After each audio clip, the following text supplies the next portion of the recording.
G'day guys, Galvin Coaching Company in New Zealand. Many years ago, when I was just sort of starting out in Lexuses and 1UZs, there was a bunch of guys on Lexstream that were really clever, and I really looked up to what they were doing.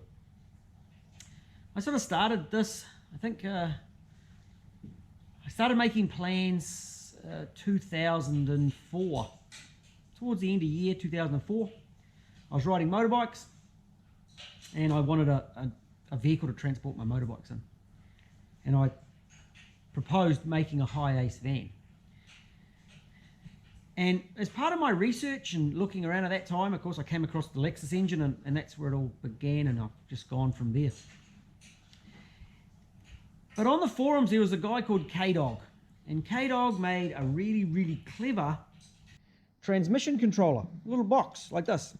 Well, it is this, because this is the one that he made. And I don't know how many he made.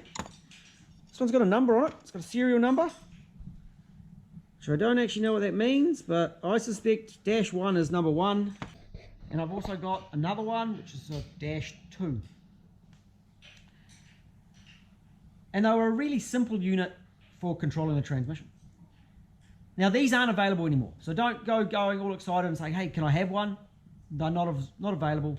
It was some guy who was clever at electronics, and he sat down and he made some stuff. He was Australian, and as Kiwis tend to make stuff when we need to solve problems, but I think he was Australian. And he kind of disappeared from the scenes, but you know, from the forums we chatted quite a bit. So let's have a look at the unit, and I'm just going to run it up.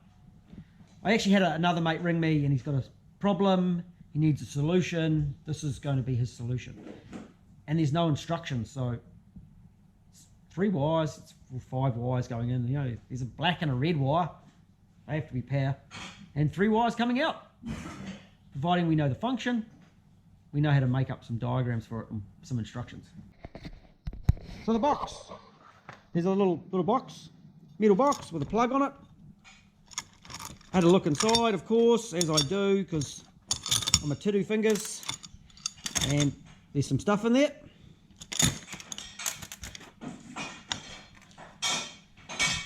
There's a little screen, there's a switch, and there's 5 wires going in. Black and a red, of course that's going to be power. Probably best to put a fuse in it. I haven't today. And then 3 wires coming out, which I've already identified, but we'll just run through and have a look and see how they work on the bench. So I've set up my test lights, 2 over here, and they are connected to earth, and this one is connected to power. We're going to turn it on. We've got a light there. We've got a LED little, I think it's LCD, isn't it? It's LCD screen. And we've got a switch. And we're going to try and get a bit closer over here. Goes into second. There's your 2 solenoids. And they're both outputting a positive. That's putting it into third. So second solenoid is on, number 2. So that's 3rd gear. And there's 4th gear, all off. We go 1 more. And so the lockup is outputting an earth. Now I think this is actually going on to an A343. So an A343 out of a surf. So that one's actually going to need to be reversed and become a power for lockup, because there's only 3 wires on the surf.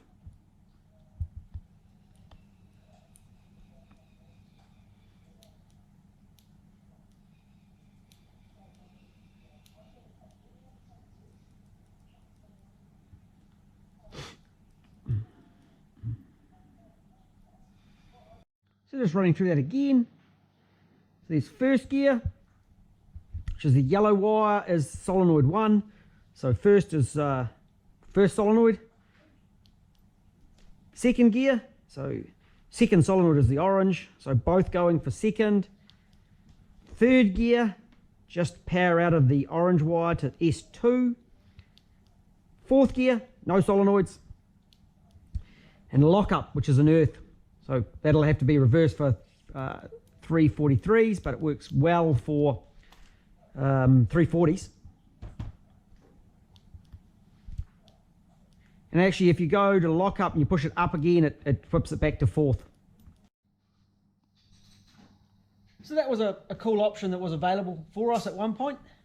I've used a few of them that I've got through various sources, and I've actually got one more of these that's got some damage to the display. But I think there's certainly potential for something like this out there still for guys. Slightly different in the design to the way I do mine. Mine uses the shifter selector switch to allow gears, where this one's got the button. So you just have to slide it back into D. Once it's in D, then you activate the gears. But cool little unit, and probably just more for a reference than anything else. Hope that was helpful. Talk to you again soon.